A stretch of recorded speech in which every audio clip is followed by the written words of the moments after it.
right, what's good, man? Let's talk this boxing this morning. I'm going to do a better show this time. I'm not going to go into a long diatribe today. I'm going to try not to. Adrian Vent in the building. What's going on? Sherman Callahan, what's happening? King Jr. in the building. What's going on, man? Viva tu vida. Where'd it go? Yeah, Viva tu vida. Says, salute, Martin, the best in the business, and salute to everyone in the chat. Good day for this boxing conversation. Thank you, Martin, for your time. Hey, it is more than my pleasure. Viva tu vida. We are, yeah, man, let's chop it up, dog. Eddie Hearn, man. Black Alpha in the building. Dwayne Jones, man, what's going on? Mr. Pedrazor, Reggie Loke in the building. Avery Vice, Lawrence RBE in the building. What's going on, man? Santana 83 said, happy Friday. Happy Friday to you. Buenos dias, amigos. Almighty Law in the building, man. Andre Goober, what's good with you, man? I'm chilling, man. He said, what up, Fanon, the GOAT? I pull over every day to get ready for the show. Salute, GOAT. Oh, that's what's up. Hey, man, we definitely going to keep chopping it up, man. Said, don't say anything, and he has 7 dislikes. Yeah, you know how it is. Because, dog, they ain't gonna like it, dog. Shout out to the Watcher, dog. Shout out to my man, the Watcher, sent me this article, dog. Hey, Shut Up Abe said, you know, the funny part is Fury is the victim of this ordeal. Eddie Hearn is leaving Tyson Fury with the legal exposure and stands to take no monetary risk, with encouraging him to break his contract. Oh, dog, he upped it a level, dog. Dog, he upped it. Martin, a.k.a. Phenom the Phenomenon. Thank you, man. Hey, Phenom the Phenom. Look, man, let me tell you what I read today, dude, and I got to ask you guys to use your common sense, okay? First things first, put a 1 in the chat if you're willing to use some fucking common sense today. Eddie Hearn is the devil, dog. I got to say, dog, that is a sneaky bastard, but he is smart. He's a smart, sneaky bastard, dog. He's a smart, sneaky bastard. He has put Tyson Fury in a fucked up position, dog. He's all boxed in now, man. He's all boxed in. All boxed in. So we're going to wait till we get about 100 people in the building before I tell you how he's all boxed in. Because I don't want to have to cover it again, man. What's going on, King Jr.? Deacon in the building. Ali Boso, yeah, hit that like button, man. Hit them likes, man. Hit them likes, because this is going to be fun, man. This is going to be fun to discuss, I can't lie. Because Eddie Hearn done put Eddie... See, you deal with too many people, Tyson Fury. I'm telling you, you deal with too many people. You fuck around with too many snakes, dog, and you're going to get bit, okay? Nigga, you ain't no snake charmer, dog. You need to stop, man, because, oh, my God. Wow. He put him in a situation where he better fight Deontay Wilder. Dog, if Tyson Fury does not fight Deontay Wilder, what's going on, fam? What's going on, Rick? If he don't fight Deontay Wilder, dude, and he fights Anthony Joshua, man, woe is on that dude, man. He's a bitch either way. He is a bitch if he does that. Because they're asking him to do something, dog. They're asking him to denounce. Asking this man. I can't wait till the chat gets a little longer, dog. I'm bubbling over with this one, dog. So we'll start talking with Terence Crawford. Because I got to make sure everybody is in the building when they hear this shit, dog. Look, Tyson, I'm going to tell you right now, dog. I'm going to get to the end because I ain't going to give out the facts till a little bit later. But you better fight Deontay Wilder, dude. It's the only logical decision you have. It is the only logical decision for you, sir. You are completely trapped. You better fight Deontay Wilder. The worst thing that this nigga could do, is do what Eddie Hearn is making him do to get this Anthony Joshua fight. Do not take the bait, Tyson. Fury don't take that bait.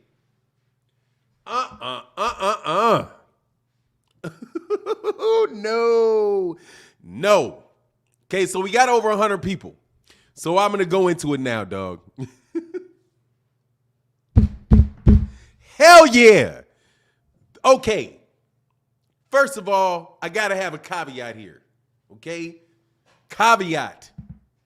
I am not right in my head. Okay? You have heard the rumors, dog, and partially they're true. I don't think like other people think, dog. Without a doubt, dog. I don't. So, define it how you want. I am what you call amoral when it comes to certain things. Okay? Like, I know that people that I know commit crimes on a regular basis. I know it. I don't participate in that activity. However, I know of people, I went to school with people, I have worked with people who commit crimes all the damn time, dog. That's what they do.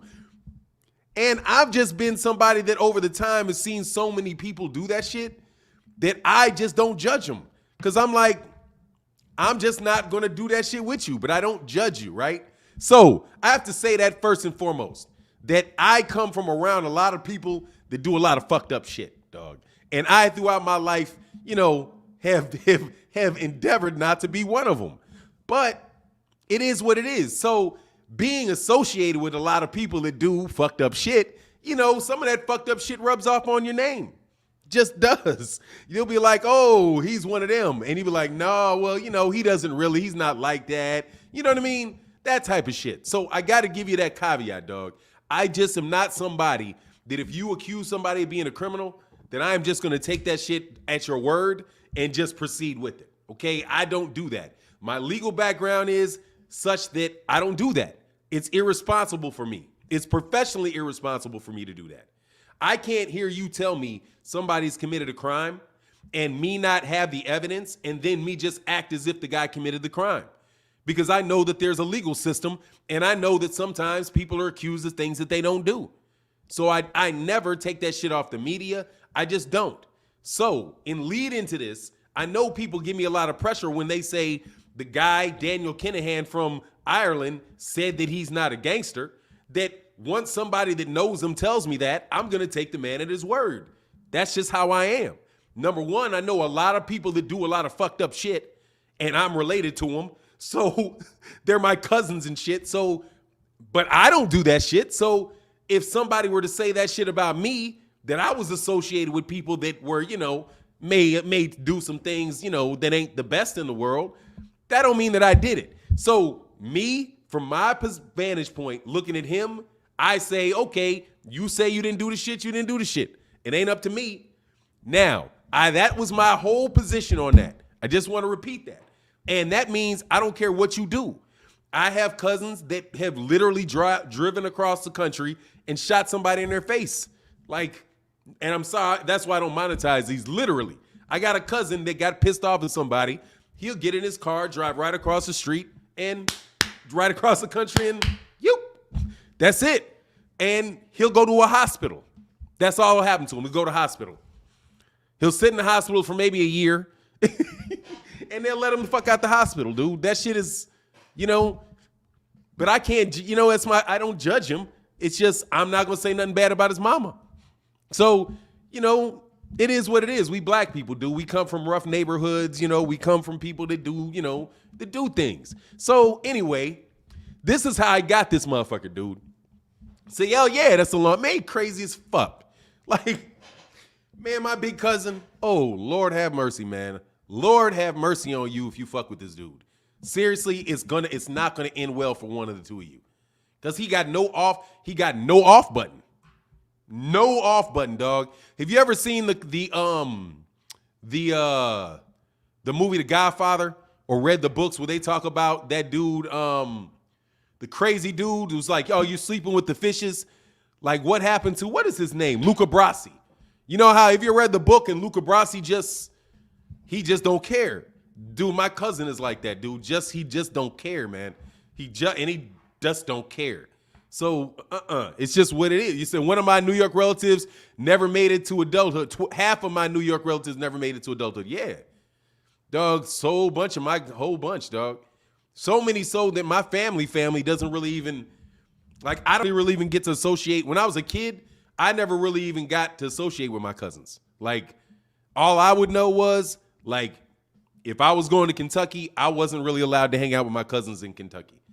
My little cousins, like the ones my age and like second and third cousins, I was never allowed to hang out with them because they were like, nah, dog, you're not going that route. And they would do the same shit for cats in West Philly. Got a whole bunch of people in Philly, and it'd be like, that's just how my situation was. I was really bordered off from that. But anyway, so Judah Israel in that super chat, man. Thank you so much for the support, man. That means a lot because it supports the channel. And by the way, we did make our numbers last month, so thank you guys for the push on the super chats, dude. That really helped. And now we're back in the green, and everything is what everything is. So thank you guys very much, and thank you for watching the videos. And good morning to you. So let me tell you what that happened, dog. He said, yeah, shut up, Abe. So we all got family doing what they got to do. Yeah, we all got family doing what they got to do. So it is what it is. So look, this is why I'm like Tyson Fury is just screwed, dog.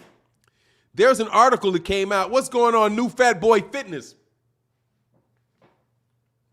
I'm trying to get like you, big boy.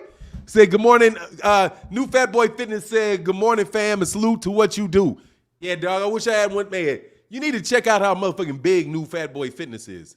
That shit is hilarious, dog. You should get a YouTube channel. Like them big-ass muscular dudes that be slapping all that shit on their face. Nah, don't act like that. That is kind of coonery. But, dog, I respect you, and I definitely respect your content, man. So what's good, New Fat Boy Fitness? So this is where he got this nigga, dude. He said, I was the cousin that other cousin couldn't hang out with. You know it, nigga. You know it. Dog, Rick, I met on my other side. Dude, I didn't meet this nigga till I was like, I want to say I was 36 before they let me meet this nigga. My cousin Omar, dog. And as soon as I met this dude, I was like, damn, that's why they didn't let me meet this nigga. Dog, me and that nigga would have had so much fun, dog. We would have had so much fun, dog. But yeah, Rick, that's why they didn't let me fuck with y'all niggas. Like, no, this nigga's going to school. Anyway, dog, family business to the side, dog. For real. This is what happened to him, dog. He said, Brother Martin, will you ever talk history with Focus Brother Ball? I know you're interested in history. Yeah, I would speak history with it, but within yeah, absolutely I would. So this is what he did, dog.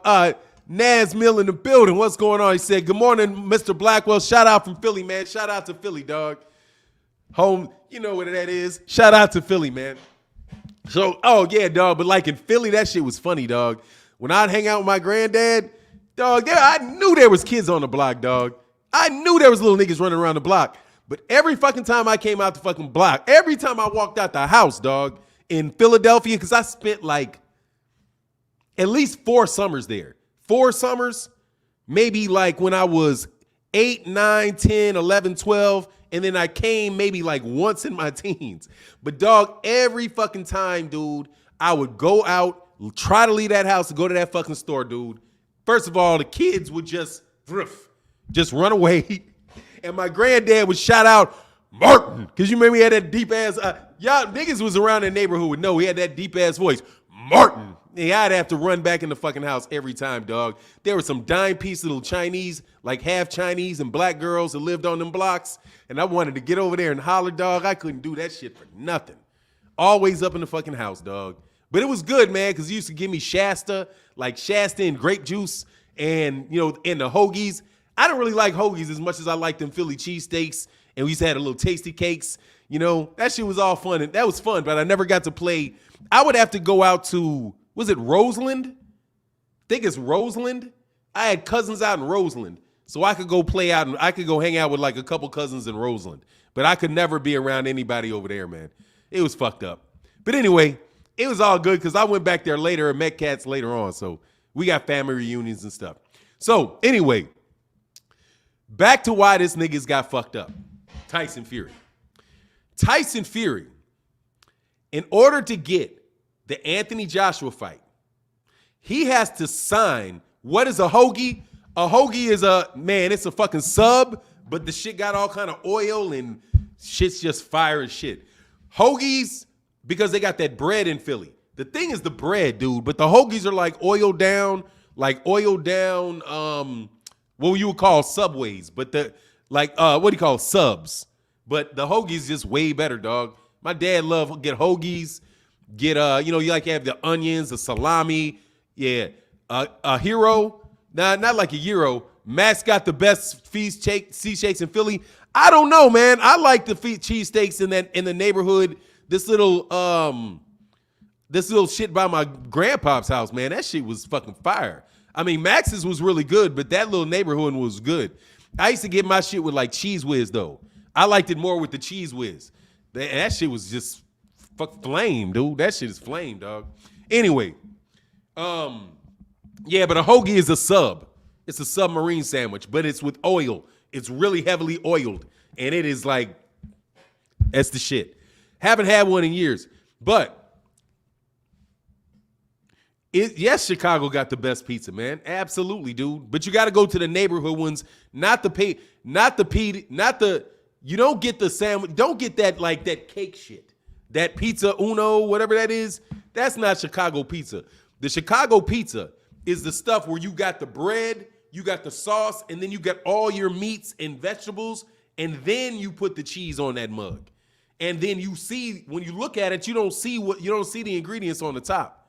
That's Chicago pizza. Because that shit it's a lot more meat. And it's about this thick.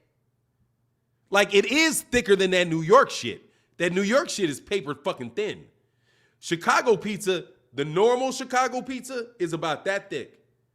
Where the New York pizza is like half the thickness. So, nah, dog. And then they exaggerate it with that lasagna. I think that deep dish shit ain't nothing but fucking lasagna. Like a lasagna pie, right? Where you just don't put that, whatever you call them noodles are in the middle of the lasagna. You know what I mean? That's what that shit is. That's like an altered lasagna, dog.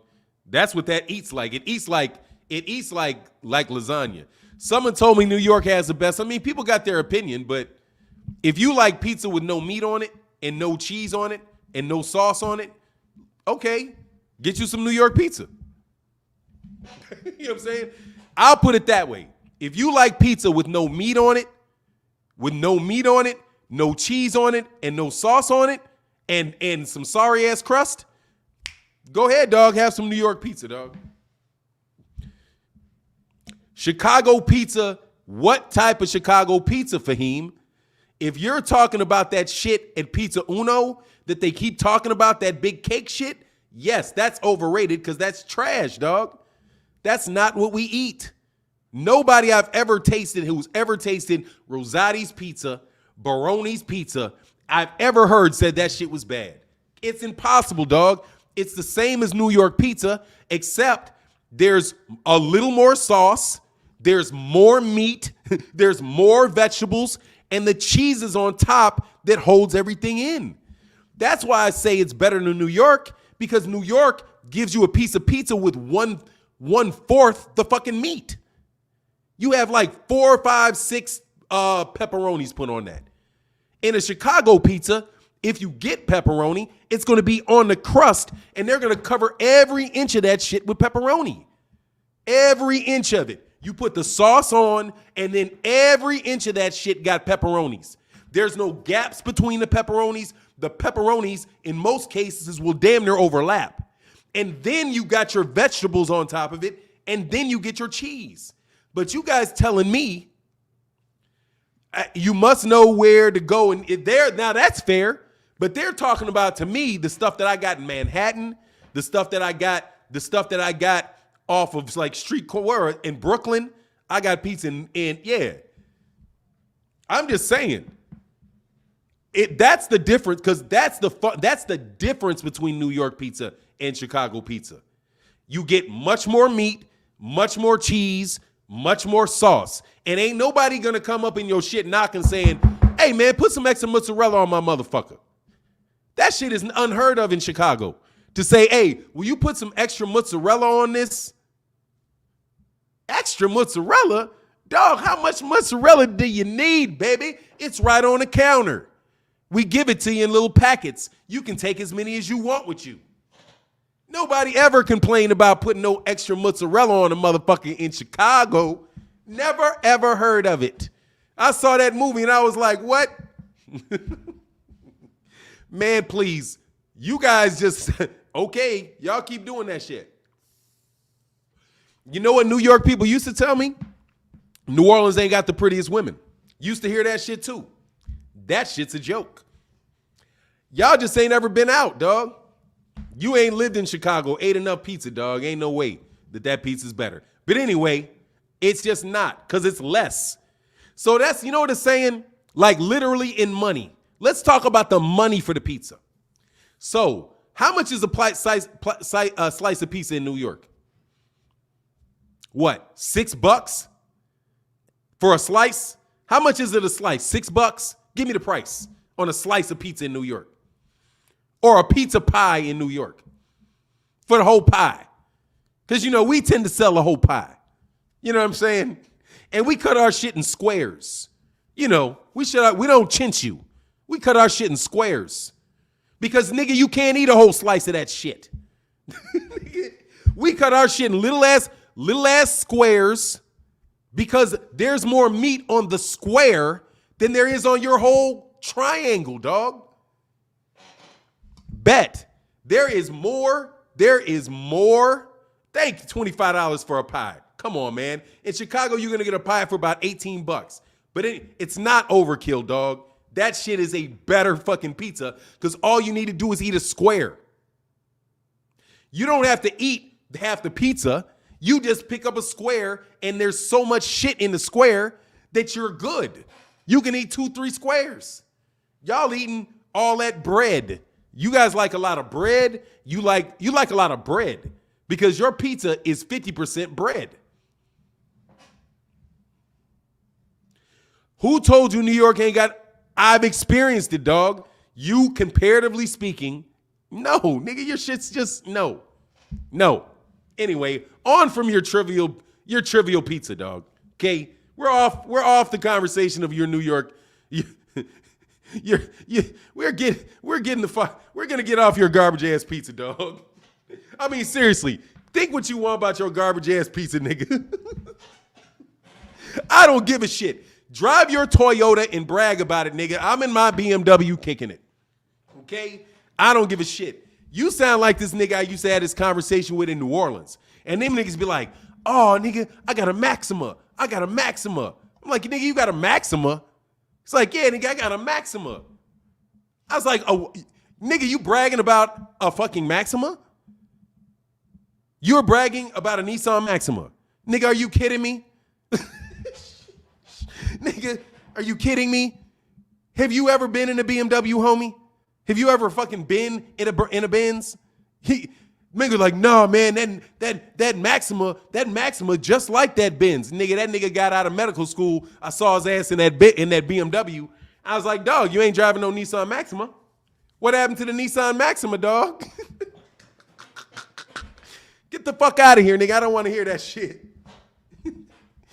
That pizza ain't worth the same money, dog. When you put more meat means more money. More vegetables means more money. More cheese means more money. At the same cost, you get more shit, okay? And it tastes better. I don't want to hear your shit. Do not jinx me out of half a fucking pizza and tell me how goddamn good it is. You niggas are suckers, dog. New York be selling you niggas. Now, that's what I will tell you New York is great at. Y'all some world-class salesmen. You will sell the fuck out some clothes. You will definitely sell some music. You guys will sell some stocks and bonds, dog. Y'all got mouthpieces. Y'all can sell some shit, dog.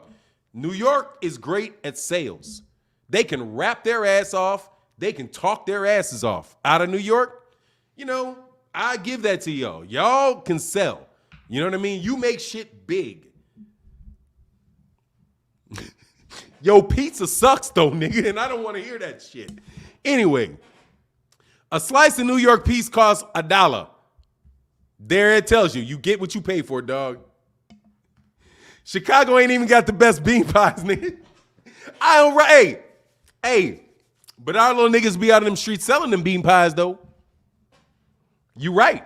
Our little niggas, our little dudes, we ain't got the best bean pies, dog. Out East got the best bean pies, dog. DC got the best bean pies, dog. Easy. DC got the best bean pies, dog. Easy. I loved it. I loved them. But then Kansas City, when I buy the bean pies off the corner in Kansas City, they all right, dog. You need to put a little more, sprinkle a little something extra in there, get that a little bit better, dog. Oh my God. Ooh. I love New York though, dog. New York got the great women. New York's women, great attitude, dog. Great attitude. New York is a great city. But y'all just talk shit. Y'all not just, the thing about New York is this, dude, straight up from a Chicago dude. This is my impression. I'm just telling you. Y'all ain't that hard. Like, you know what I mean? Y'all are hard. You know what I mean? Like, y'all are hard, but you ain't like West Side hard, dog. You're not West Side, like them niggas like grimy, like, dude, they real. And I know they got them in New York, but dude, they real crazy, dude. Like Chicago cats is real crazy, dog. Like they'll go all the way there, dog. You know what I mean? Yeah, I do. I love New York women, dog. Cause there ain't no doubt, baby. There ain't no playing with y'all. And I love it. I go to New York and I be like, what's up? Like, my wife ain't gonna like when I say it. That's what it is in New York. You just get to walk New York and you can be like, so what's up? And then it's like, what's up? And so then it's, that's what's up. That's New York. So I can rock with New York in that regard. But look, man, well, I'm having fun in the conversation. I'm just having fun today. Seriously though, on the real, that's how it is with you New York women, dog. I love you. And I gotta admit something. The Puerto Ricans damn near make me want to fake like, damn near want me to can't claim Latino, dog. I was like, I go up there and be like, God damn, I should learn how to speak Spanish and take advantage of this shit.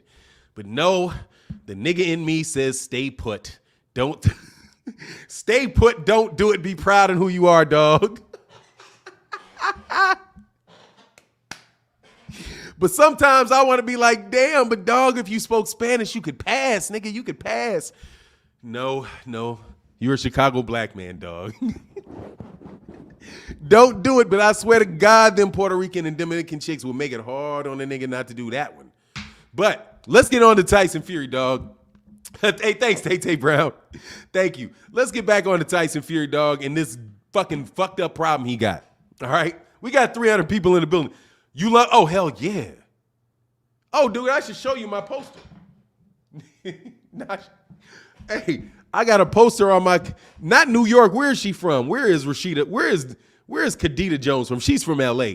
But yeah, I got a picture like right on my computer of Khadija Jones with a mafia bathing suit on with some bamboo earrings, nigga, like this. Hell yeah, dude. I love thug chicks, dude. Especially pretty ones. Dude, I love that shit, dude. Love it. Facts, New York Rican women. Oh my God, yeah. Second only to the Creoles. Second only to the Creoles, dog. Second only to them Louisiana gals, dog. It is what it is, dog. But look, let me explain the situation. So here's the situation. Tyson Fury said he is going to fight Deontay Wilder, right? Hold on. So Tyson Fury are fighting the Wilder case. Look, I'm back on it. All right, I'm sorry. I've been clowning, nigga. All right, I'm back. So, all right. When you think of Chicago, you just think of a bunch of young rappers killing each other every day. No, I don't. When I think of Chicago, I think about the shit, nigga. Dog, Chicago is the shit, dog. I don't care what you say. I'm from Chicago. I love Chicago. I think about my family when I'm in Chicago. I think of the taste of Chicago. I think of the box when I think of Chicago. You know what I mean? I think about the Bears when I think of Chicago. I think about the Bulls. I think about my friends. I think about my family. I think about the lake. I think about them cats playing ball in Jackson Park. I think about all them pro-am tournaments at IT&T, at ITT, when you could actually go there and sit and watch cats like Tim Hardaway busting the shit out of Antoine Walker. All kind of good shit like that, man. Stop, dude. Yeah, of course Chicago has that. That's what we do. That's what we do better than everybody else. Sorry, dog. It's a specialty, dude, and it's out of hand, but it is what it is. Chicago cats don't care, man. They don't. When they try them Atlanta cats, hey, this is the story I'll tell you for real, and we're going to get on this boxing. This is for real, for real. I grew up basically in the same area where Atlanta dudes, you know all those brave cats in Atlanta? Very brave people, right? Very brave, and I mean it. They are celebrated for their bravery because they stood in front of hoses and dogs and marched and went to jail, right, for civil rights. Then they went to Chicago and ran out that bitch. Get the fuck out of here. Them white niggas, hey, them motherfuckers ran their asses out that bitch. Because they were like, let's tell you, nigga, we ain't hitting with you. No, we ain't hitting with you. I'm telling you, these are the niggas I grew up with. I grew up with these people. I remember it. I'm telling you, not that, but I remember the attitude that they had when anybody ever mentioned that shit. They were like, their attitude was this. They hit you with hoses and dogs. We hitting you with bottles and bullets, nigga. Bottles and bullets. Okay? No, was what they said. And them Atlanta cats hightailed it back to the South. True story. True story. Now you tell me the difference. When you are brave in the antebellum South, when you can be brave, and that is brave, what they did. They were getting lynched. People were getting lynched. People were getting killed. It was very brave of them. But the cats in Chicago said, we'll kill you on TV. And anybody trying to tape it. That's them. That's them. Dude, you guys in the South have a different type of cat. We got the cats that came straight out of World War II, World War I. We got the Polish. We got cats from Eastern Europe. We got the Italians. That's a different type of person, dog. And you not marching on them. If you march on them, they take that shit literally as you are going to war with them. And they will wipe you out. That is the truth. That is Chicago. That is why so many people die over there.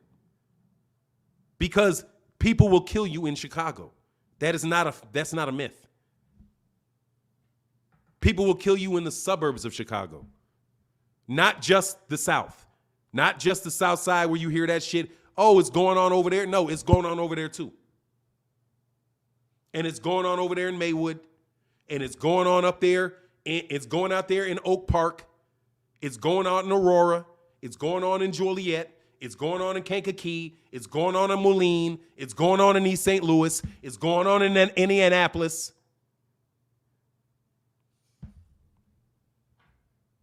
We ain't Hollywood, dog. We the Midwest. That's not Hollywood, dog. That's not Hollywood. And it's nothing to be trifled with.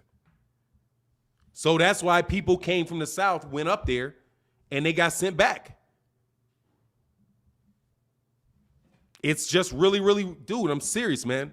It's Chicago, every aspect of it, dude. Politically, dog, how many politicians in Chicago? Harold Washington. Bye-bye. And everybody knows it. Bye-bye. Nope, don't like that one. Bye-bye. Nah, dude, I grew up and people in Chicago grew up rough, dog. People in the south side of Chicago have to deal with that shit in their communities. It's very, very serious in Chicago, man. It's very, very serious. And it has always been, dude. But when you take jobs out of it, dog, man, I'm telling you, dude, these cats will, dude, yes, they will, exactly. But, dude, and I'm telling you, not like in the South, dog. No, they don't do it like, no. The attitudes of the white people are way different, man. It's the black people are the same everywhere. I do believe that the black people are the same everywhere. White people are different in different portions of the country. Your southern white person is not the same thing as your Chicago white person. They are not the same. And they are actually at odds with one another very much in the labor, not only in the labor movement, but in a political sense. I mean, we live in the community of the United States of America, which takes in consideration everybody that lives in that city. When I'm talking about Chicago, I'm talking about all of Chicago. I'm talking about the north side. I'm talking about the south side. I'm talking about the Gold Coast. I'm talking about the suburbs. I'm talking about Gary. I'm talking about that whole area when I'm talking about Chicago. I'm not just talking about the black people. When people think about Chicago, you got to think about Cicero. You got to take Cicero and all that stuff that's slightly south but west. You got to think about Harvey. Dude, there's a lot of white people in Chicago, dog, a lot. So you can't discount their presence when you talk about that city. So D.C. has a very large black community, but it does not have the white community that Chicago has. And it doesn't have, and you got to remember how Chicago was formed. Chicago was formed by annexation of a lot of separate neighborhoods and separate cities, right? Like Cicero didn't get annexed, but all that stuff out to O'Hare Airport, that got annexed. Anyway, that's just Chicago stuff. But when I'm saying I'm from Chicago. You know what I'm saying? I'm not looking at it like we are different. Chicago it's different, man. It's different. And just like LA is different, man. And Dallas is different, right? It's just different. But even when they say that cities are the same size, like if you go to Dallas, but then you go to Chicago and you go through you'll see how much bigger Chicago is when you think of how dense everything is. He said, I got some hitters in Chicago. Man, dude, look, man. Look, man. Everybody, hey. Dude, I'm going to tell you the worst thing. This is, honestly, dude, I really owe. Look, the kids that I grew up with, man. The kids that I grew up with. Do you know what we wanted to do? Like what I said that I wanted to do the first time anybody ever asked me what my career was? Because this is the games we're playing in Chicago, in the suburbs, right? With all these different white kids, Italian kids, Polish kids. When you think about the kids that I grew up, really, you got to think like Eastern Europe, and like Armenians, right? We had Vietnamese. It was a lower middle class, or better yet, it was an upper lower class intermixed neighborhood with a lot of different migrants from Europe, right? So everybody knew that the guy over there was the Italian guy was in the mob. Everybody knew that shit.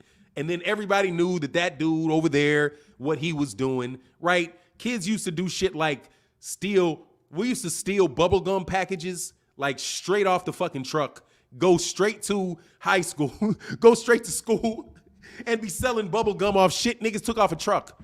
You know what I mean? It's like, at a very young age, dude, that was the games that niggas used to play, man. Just wait till the guy left. Oh, I can get in this. It was stupid.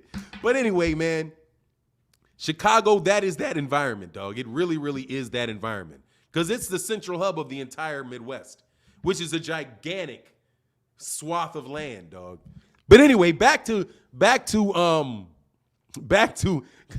I gotta get to you guys keep pulling. See, I knew I should have kept calling myself Fanon all the damn time. Because if I kept calling myself Fanon all the time, then there would be no reference point for this shit. But anyway, I love Chicago to my dying day, dog. Love Chicago. Tyson Fury, in order to get this Deontay Wilder fight, dog. Much love in that super chat to my man Nas Mills. Say, good morning, Martin. Shout out from Philly. Cool, I got that. That's awesome. Al Robertson, that super chat. Thank you, said. What are the Wilder's next steps, and what is the heavyweight division going to look like in months to come? Let's answer the question and get back on point with that.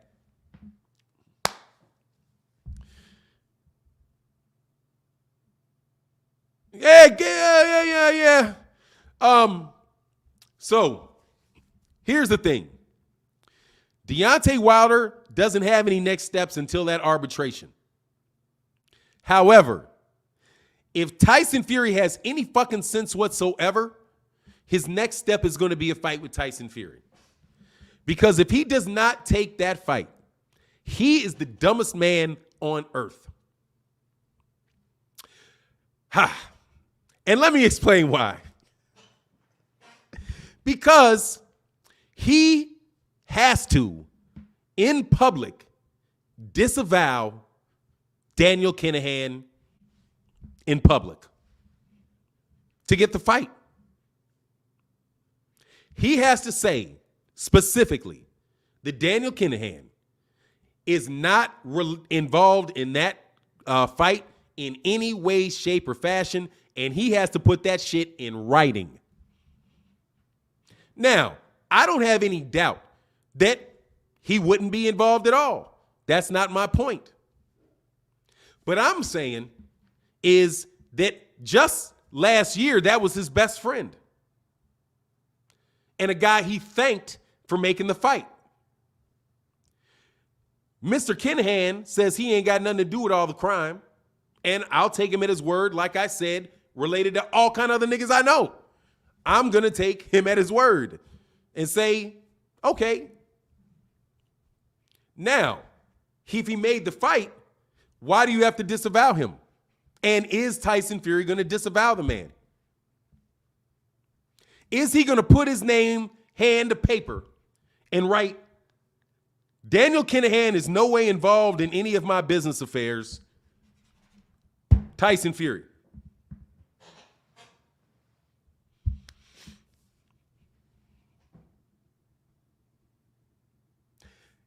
He better take that fucking fight.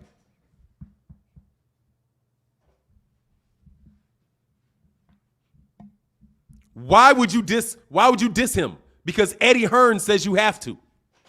Because this is Eddie Hearn doing this. It's Eddie Hearn. Why do I say it's Eddie Hearn? Because Eddie Hearn is the one that is shopping the fight around. And if he's shopping the fight around, he's saying that his business partners are requiring this.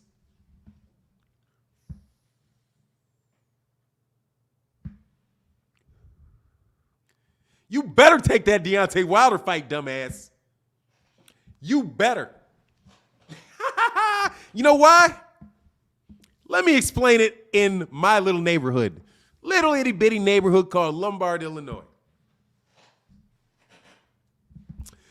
If my boy Mike, I used to beat Mike's ass all the time. But he's my boy, right? He's my boy. But we fought all the time. He was an Italian cat, black, greasy, slick back hair and all that shit. And he used to call me nigga every once in a while. And whenever he did, I'd whoop his motherfucking ass. And the next day, we would go right back to school to cracking jokes and all that shit. Because that's what it is. Nigga, we going to fight at least twice a week. Me and Mike Barger. I might have said his name, but that's all right, my bad. Me and my man Mike, we was going to fight, dog, on a regular basis. It's just what it is. This other cat, Johnny Uzitis, used to fight him all the time, too. All the time, right? And then we'd be cool. It's just crazy shit like that, right? But let me tell you this. If I was in a fight with somebody else and Mike Barger stepped to the fucking side,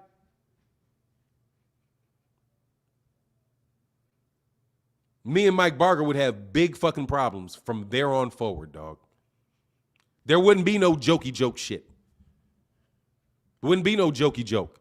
Because when I needed you, you walked away from me. Dog, that's all I need. That's all I need to know. And literally, you off my shoulder, dog. I ain't got nothing to do with you no more.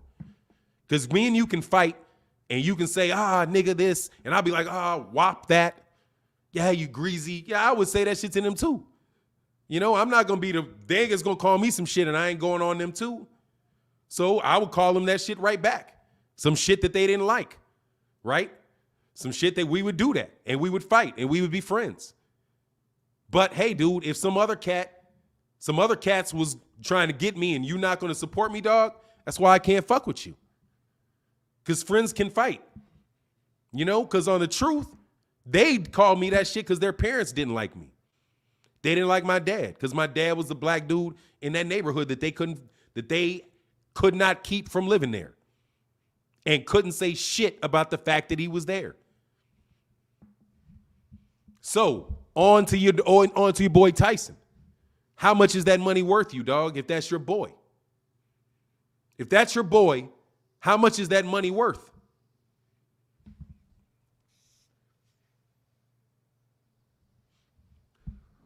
Because something is established. I'll tell you what is established, because I will deal in facts.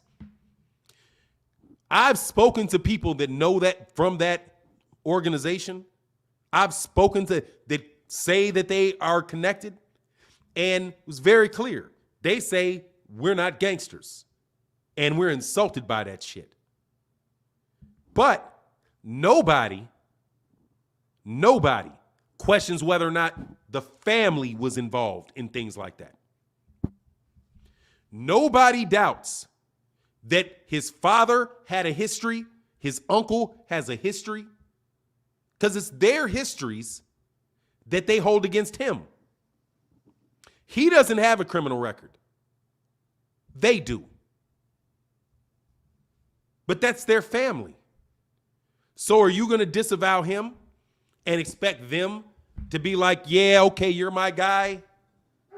No, they're not going to take that. The people that love him are not going to take that well. So since it is Eddie Hearn, come on, Bubba. Come on, Bubba. Come on for me.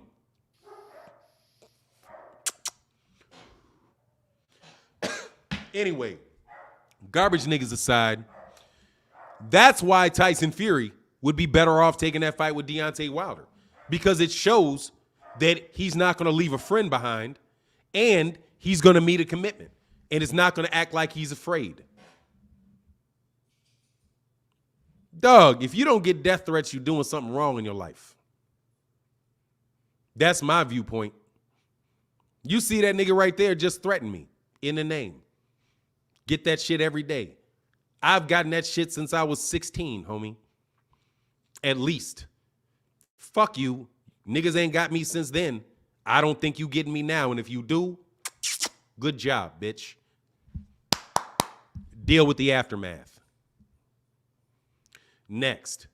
So that's why I'm like, dog, come on, man. Tyson Fury would be absolutely stupid not to take that fight, just off basic common sense. That is supposed to be his guy. That is supposed to be his guy.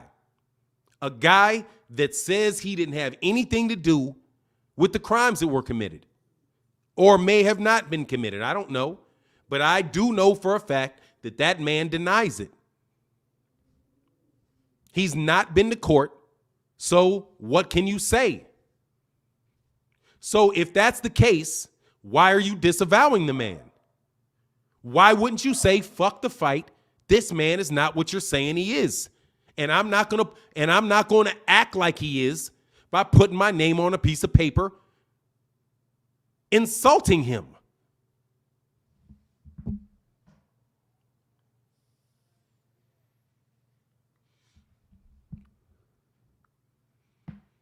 And Eddie Hearn is the one asking him to do it in order to get this fight. Does that make sense to anybody? Mark Ambrose said, yeah, bro, because Tyson Fury acting like a straight bitch out here in these streets. He is. He is. He is acting like a straight up bitch. And if he disavows, that man ain't done nothing for me. Nothing. Despite what these troll ass, bitch ass niggas got to say, I have not gotten a penny from them, dude. And never will. Never will. Completely convinced. Will never. And I didn't disrespect the man. I'll pay enough respect to the man to be like, okay, he ain't been convicted. Shit, somebody convinced me, somebody accused me of pedophilia. I didn't do that shit. I didn't do that. I've never done that. Would never do that. My name ain't even Fanon. That's why I have to tell you my name. I would have told you my name was Fanon for eternity, nigga, before I would have ever put my name Blackwell on this channel. Straight up. Straight up. I would have never in my life told you my name was Martin Blackwell and that I was from Chicago, Illinois, and that my father is Robert Blackwell and my grandfather is Richard Blackwell and my mother's name. I would never have told you that. Ever. But you put my name out here, dog, by saying I was that. And the only way I could defend myself was by telling you what my name was. And that, my friend, was purposeful. And you got what the fuck you asked for, homie.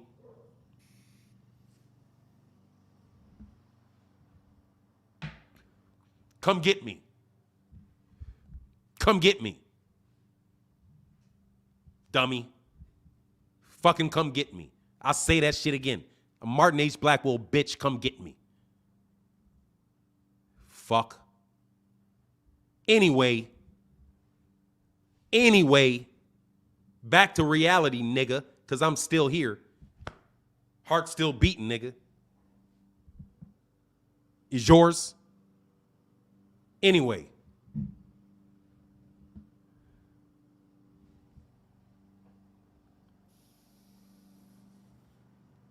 Yours ain't. Yours ain't.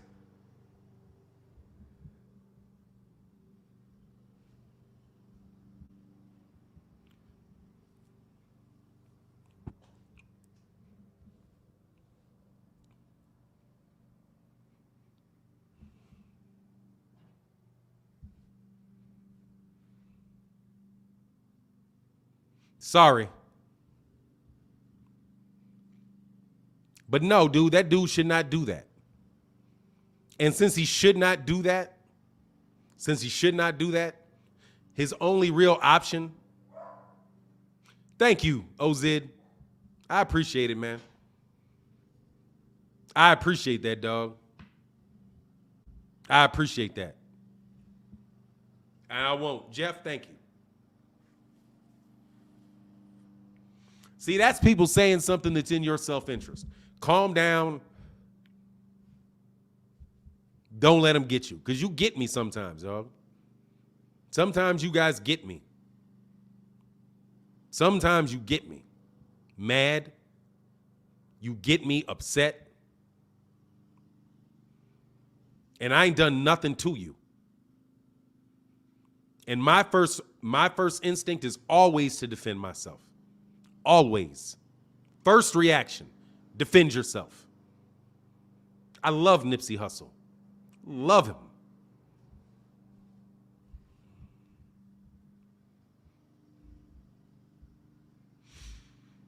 Calling someone a pedophile is really low. Unfortunately, you must prove yourself innocent.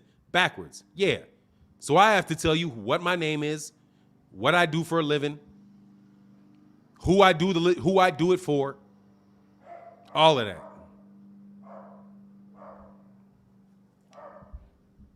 And it's on purpose. Similar to The bullshit. No, it's not cool.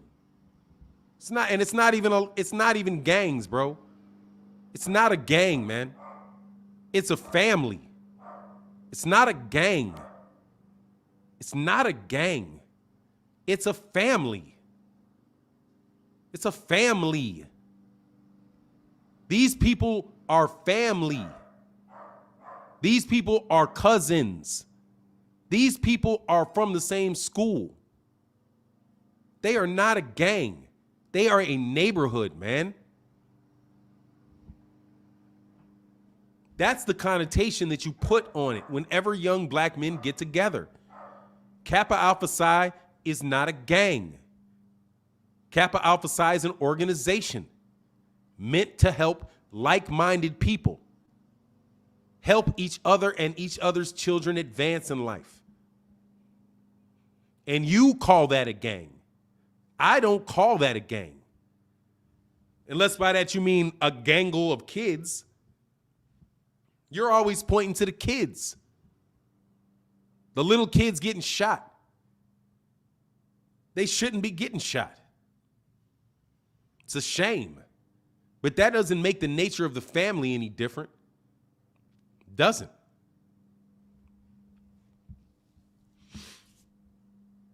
BFTB put out a brilliant piece of work, dog. Exactly.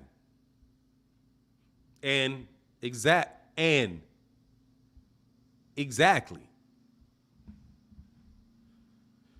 Brotherhood love overcoming our depression. Absolutely. And that's what it is, man. It's a brotherhood. We all trying to live, dog. We all trying to live, dog. But anyway, I say that to explain why I'm not going to throw Daniel Kinahan under the bus for being in a situation not much different than my own. Not much different. Maybe different in degree, but not different. But not different. And not different than yours either. Especially if your mother was a prostitute or your father was a pool shark. You know what I mean? That made his living for years hustling people in a pool hall. My dad is one of the best pool players you will ever see. Ever see. I'm a good pool player. And I'm a joke compared to that man. He don't even pick up a pool stick once a decade, dude. Once a decade, he'll pick up a pool cue. But with a pool cue, he fed his family. With a pool cue. A pool cue. And the money he made driving a cab. It's illegal to pool shark. Last time I checked. It's illegal to hustle people playing pool. But my dad will tell you in his conversations, yeah, dude, I made a mistake in life. And I was a great athlete. And I didn't focus on school. So what I did was, I hustled people in pool. And that's how I made my living. Driving a cab at night, stressed out to death about getting robbed.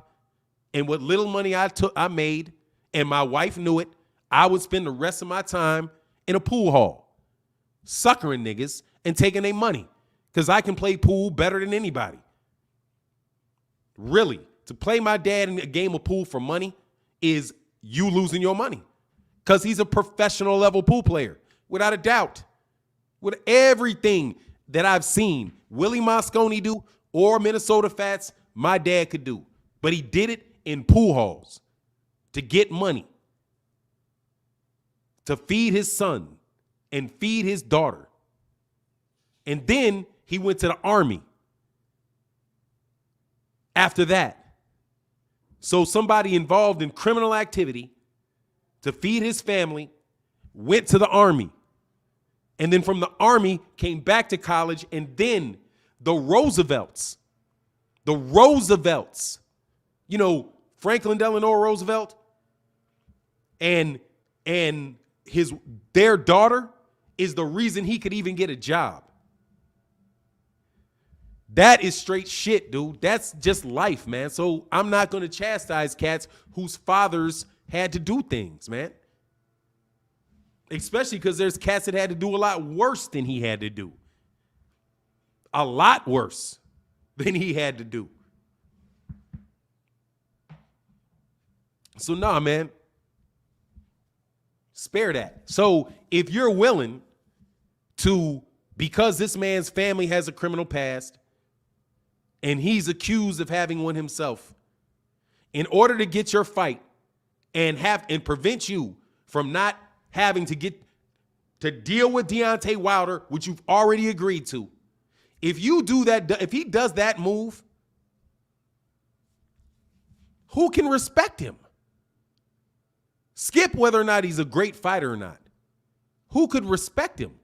That's the problem that Daniel Jacobs had. And by the way, Daniel Jacobs, shout out to Daniel Jacobs. Respect to Daniel Jacobs. Because Daniel Jacobs, from my understanding, went back and had a conversation with Andre Rozier about the problems that they had. And the problem that they had, which is public, was that when Daniel Jacobs got his big payday, he didn't want to give 10% of that to Andre Rozier. And Andre and Daniel Jacobs was roundly criticized for that, because who does that? But to hear that he is now back in conversation with Andre Rozier, hopefully in a situation that will make those guys both feel as if they can work together again, that shows you that somebody can make a mistake, but they won't compound the mistake by continuing on and not acknowledging a mistake that they made. And that is something that makes me extremely, extremely proud of, proud of Daniel Jacobs for that, man. Because that shit looked like a foul move. But look, man, if you make a foul move and you turn around and you fix it, dude, it's like, hey, everybody, it makes it look like it was a mistaken judgment and not a true, indication of what your character is. But, you guys, I think sometimes some people just underestimate the value of people's opinion of your character. Man, I got these guys in my ear with this blower, man. So, BFTB. Dre's Finest said it goes right over the youngsters of today. No, well, not a lot, not all of them. Not all of them, dog. Not all of them. Because, I look at my demographics of the people that listen. I can't say like the 18s, like to the 24s, but honestly, man, it is what it is. But if we understand it, then then the generation under them, they'll get it, man. But, quite honestly, our generation acts fucking crazy.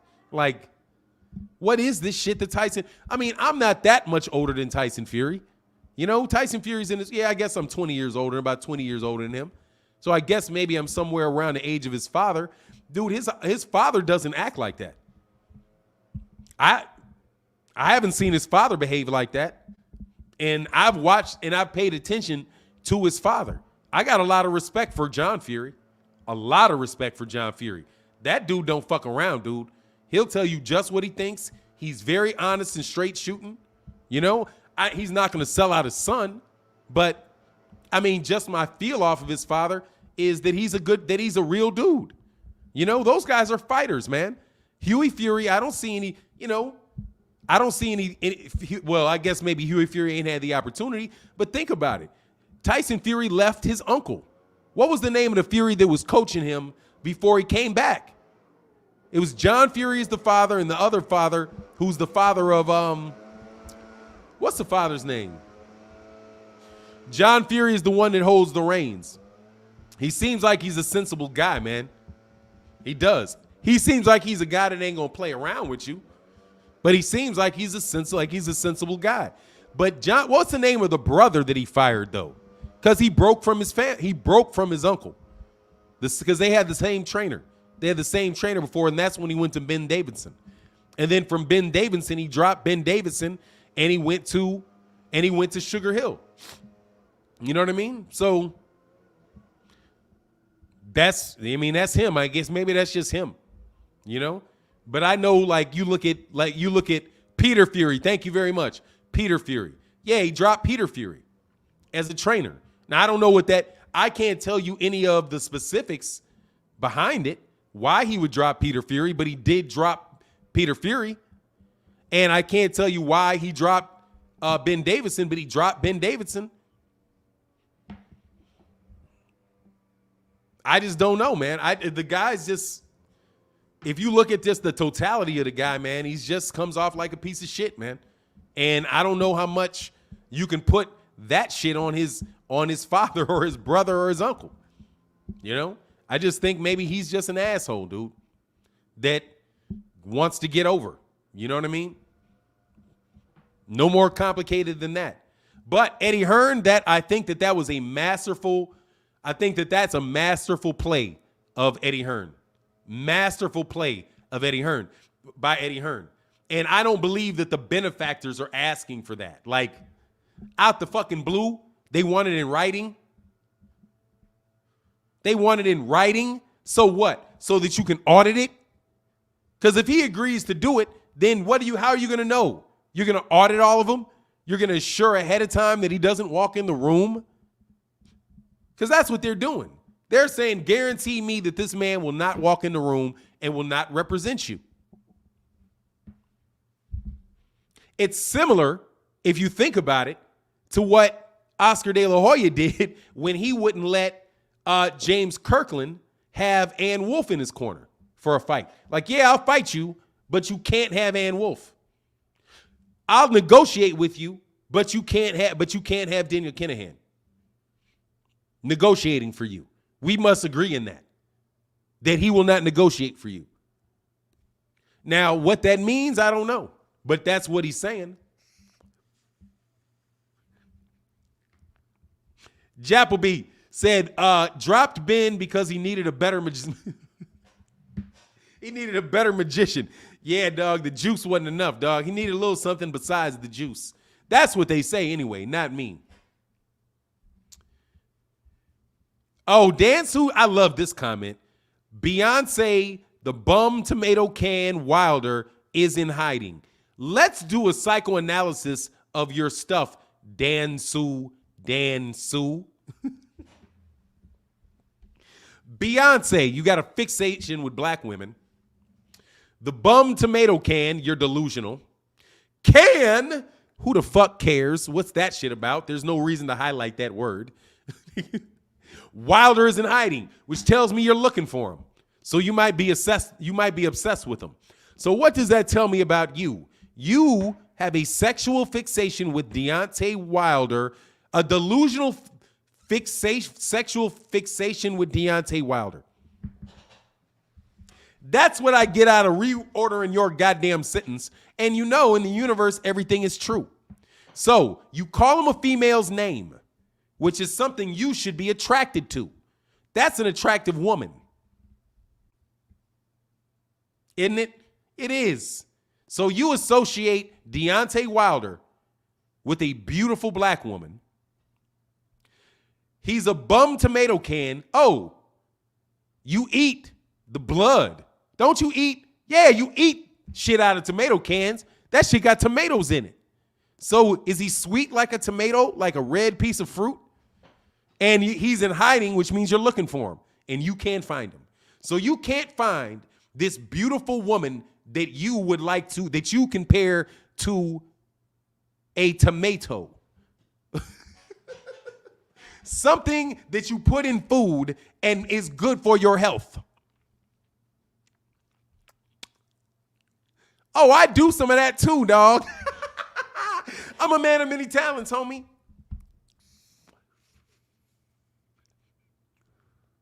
Symbolism. You put a bunch of symbols in front of me, nigga. I'm going to interpret them. And look for your deep-seated lust over Deontay Wilder, dog. Because why are you here to complain, man? Why are you even here? You're here because you want attention. And those were the words you chose. Malik Yachai said he wants to eat Deontay Butter. He does, dog. He does. You reveal your attraction to that man in your very statement, homie. Your very statement, man. Your love for that man is, and here's the thing.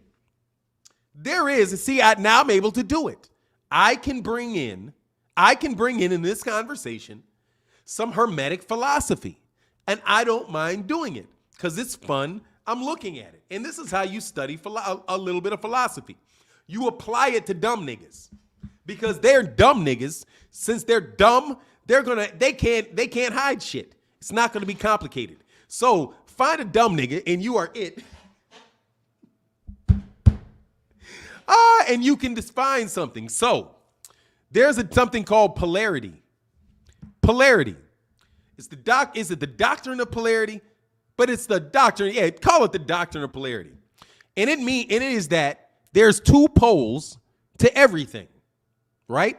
North, south, east, west, even in things like hot, cold, mad, happy, right? And this is the gist of it, that the two are the same, but it's just degrees of the same thing. So take, for example, the concept of heat. At what point in time does the thermometer become hot? Well, that depends on what you want, right? Depends. But heat and cold is just the same thing. It's a sensation, but it's different degrees. You have a degree at which you're comfortable. You have a degree at which you're very uncomfortable over here and very uncomfortable over here. But one is displayed as fire or heat, and the other is an energy called ice or cold, because cold isn't even ice, but cold and heat, right? Poles. So your fixation with Deontay Wilder is love any way you fucking cut it, dog. It's just a fucking different degree of it. See, I have a love or appreciation for Deontay Wilder, and it is positive, right? Why? Because I like what he stands for. Speak it, believe it, receive it. I believe fundamentally in the same thing. I do. And I think that it is profound. And whoever taught it to him taught him a profound principle that he uses to his benefit. So I fucks with him. You probably love how he hits people and how his muscles ripple. And you like the tattoos on him, and you like his swag. You like his rhythm. You like his braggadociousness, and it attracts you to him. But it's in a way because it's just opposed against your weakness, your relative insignificance. Since it is rooted and connected to those, it gravitates towards the negative. So you hate on him. Although the fixation is the same as if you loved him like a wife, ya bitch. Sometimes, nigga, I am really, really, really good. And that is one of them, homie. See, that's philosophy. Take the highest concepts and apply it to a bitch nigga and see if it fits. And it will fit like a motherfucker, dog. It will zoom in and fit your bitch ass to a T. You love Deontay Wilder. You love him so much that you want to see him hurt and cheated. Oh, you hate him so much that you want to see him. Oh no, change the word. It's love. It's love that drives people to hurt people that they love. Oh, I don't love you anymore. No, you have the same emotion, but something else pulled you over there. Some act, some thought somebody else gave you, something you understood wrongly or rightly, moved the polarity of that feeling that way. But the intensity is the same, which is why you have to create violence against him. Violence against his name, violence against his reputation, violence against his supporters. Oh, violence and support, also polarities.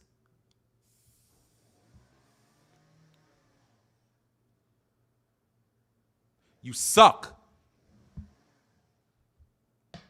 You cannot debate me.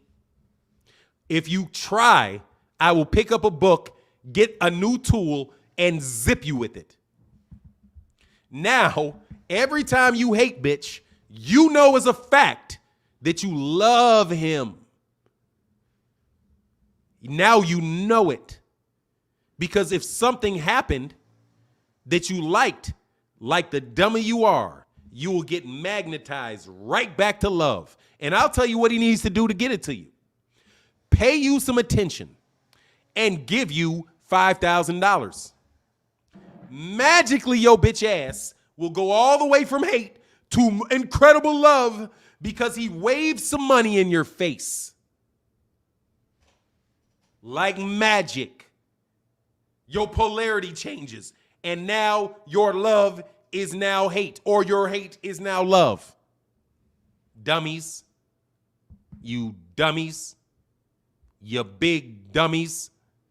Rick Blackwell in the building. You know how we flex the brain on these bozos, right? You know how we flex the brain on these bozos. B&B Boxing said, for 9, he gonna cry in the car. Yeah, that nigga gonna cry in the car. Because then he's got to analyze it. Because it's in your brain, boy. You can't escape it. I explained it to you clearly enough where now you understand it. And now that you understand it, you're going to have to apply it. And when you apply it, you're going to see that you're a wretched piece of shit for what you do. Did you ever wonder? Did anybody see the movie Silence of the Lambs? Has anybody ever seen Silence of the Lambs? Put a 1 in the chat if you've ever seen Silence of the Lambs. Because I'm going to explain to you a phenomenon that took place in that movie. I know his ass. I know how he did it. I know how he did it. So it's a 1. So let me explain a concept and exactly how Hannibal Lecter did what he did.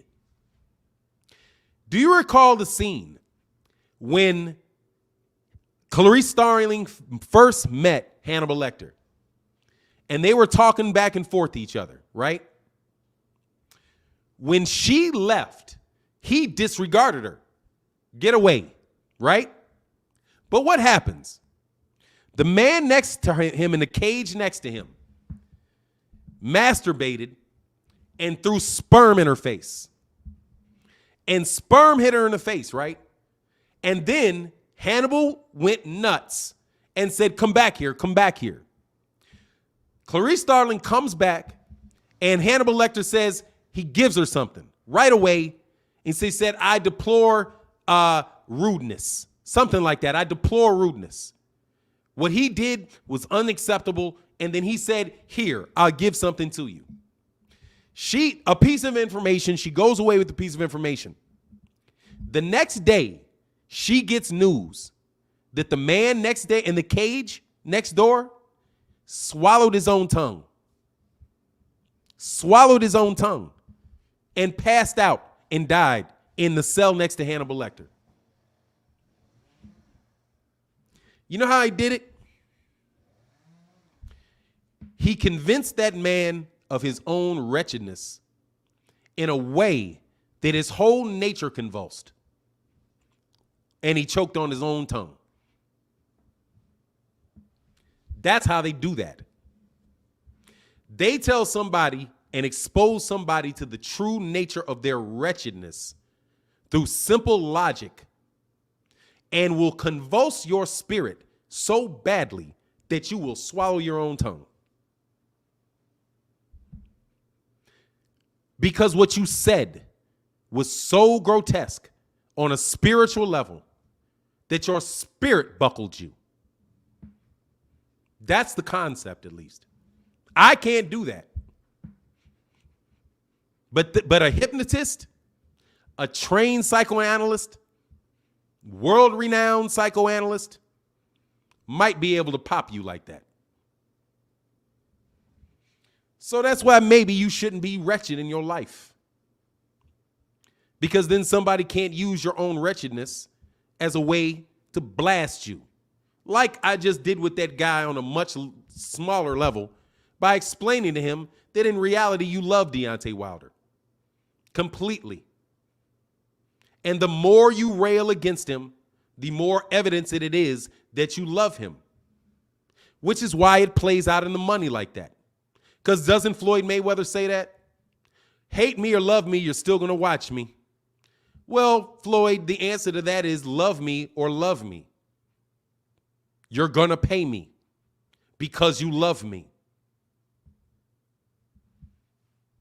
When you consider the principal polarity, which, by the way, is definitely supported by science, because science says that you're on a continuum. Say, for example, bipolar, right? The word bipolar. What does that mean? You go from a depressed state to a manic state, and you don't have any control over your swings. But in order for that to be true, and it is commonly accepted in science that it is true, then it means there must be two poles that you swing between. And those poles are the same energy, because nature is based on energy according to physicists. So if you have a physicist think, well, what would it be that would swing from one end to one end? They must be the same thing. You can't walk a tightrope from here to here and have it be a different rope, can you? You can't say this is the east side of the rope and the west side of the rope. It's a rope. You are either here or there or in the middle or off to the sides, which means you're going to fall and bust your ass. Right? It's the same principle as the emotion. So you love Deontay Wilder and you love me when you chastise me so ardently. It's readily apparent to me, which is why I will respond to you and give you what you're looking for, attention. And what is attention? It is a drawing in of your mind or a reaching out of your mind to someone else's. And when you reach out to someone with a stronger mind and a better will, it will ripple through you, bitch. And that's how Hannibal Lecter did it. Because if it wasn't, how would that author know to put it in there? He wouldn't, is the answer to that. Dumbasses.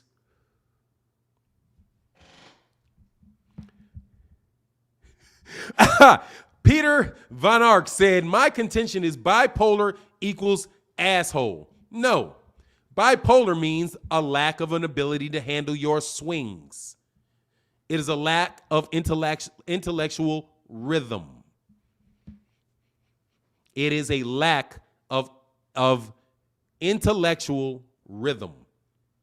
You swing too far over here and do not know if and when to pull yourself back to here. Or you go here and you enjoy the sensation and you linger here and you don't bring yourself back to here. But what is here? Here is a state of mind where you can speak to and deal with the majority of other people. That is defined as the divine paradox. That's the divine paradox. However, in psychological speak, they don't allow you to rationalize yourself to a place of balance. They want to medicate you to a point of balance. But it doesn't matter. It's all about bringing yourself back to balance. Balance is judged by somebody else. It is the divine paradox. How do you deal with the illusions of your mind versus the reality, the common reality of other people? That is what that is. If you read a little bit and think a little bit, you might get that and be a lot less of a hater. Because when you're a hater, you're just a lover that is fighting instead of loving. You have the right feeling, wrong action. That is why they say, love thy neighbor. What part of it may be up to you. You never know. Depends on the stupid shit that you do. You got to understand these people are speaking in allegory. But all allegory and all paradox can be broken and fixed by reason. Reason. Think, you fucking dummies. You're dumb. And you would be smart to realize that you're dumb. 90% of what you learn in your formal education, you cannot understand as a unit. And you cannot understand the totality unless you understand the units. Because the units help you understand the totality. You're just dumb. But that can be resolved if you get to become somebody that is rational. But back to Tyson Fury's conundrum. And I'm telling you, that, my friend, is a conundrum that he is in. He must either, to work with Eddie Hearn, he has to either disrespect a friend or he has to fight Deontay Wilder and deal with the public embarrassment of losing that case and the risk he has in that fight. The money is equal on both sides. So money, it doesn't matter. But if Tyson Fury chooses to not fight Deontay Wilder and disrespect that man, realize that's what he did. That is what he did. And if he did that to Deontay Wilder. He did that to Christian Hamer. He did that to what's that young man that they said beat him in the first fight? Name keeps skipping my mind. Forgive me. John McDermott. He did it to John McDermott. He did it to Steve USS Cunningham. He did it to Nicholas Asbury, right? Now, the question is, will he take the bait from Eddie Hearn and do it to them?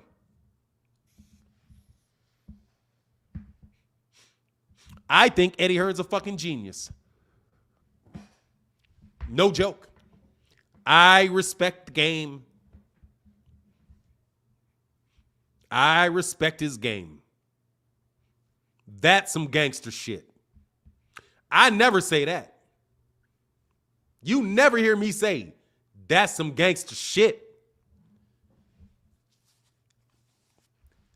But nigga, that's some gangster shit. That's some gangster shit right there. That is putting a nigga in a spot. You know what I'm saying? That is putting somebody in a spot. Damned if you do, damned if you don't. And I get paid either way. And watch this. Eddie gets paid either way. Either way. Because he keeps AJ's name in the news. And if Tyson Fury does it, he gets a big fight. Maybe. Maybe. Because watch this. If it was me, I'd get that nigga to sign a piece of paper. And then I would cut the fight out. Then I wouldn't even give the nigga the fight. To boot. Because just because you sign that paper don't mean he's going to get you to fight. But you ain't got no chance of getting that fight if you don't sign that paper.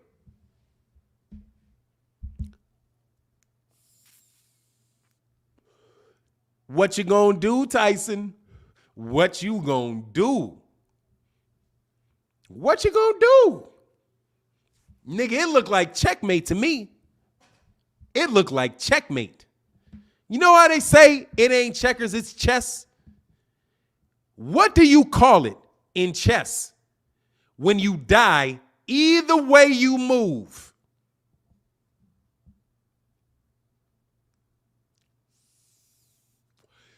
What do they call it in chess? When you're a king and and somebody got you in check, and any other way you go, you are in check. It's called checkmate. Check and mate. That is a check and a mate. You have to disrespect this man to get the fight. Check. Because you don't want to do that. If you don't do it, who are you going to fight?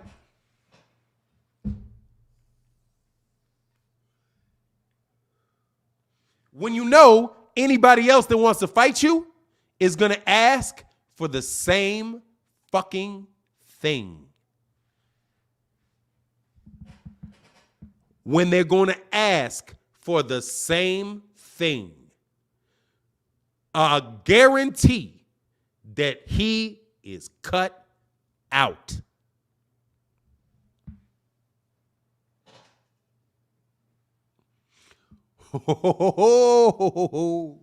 Anyway, that was fun. Check me out in the videos coming up later today. And I'm out.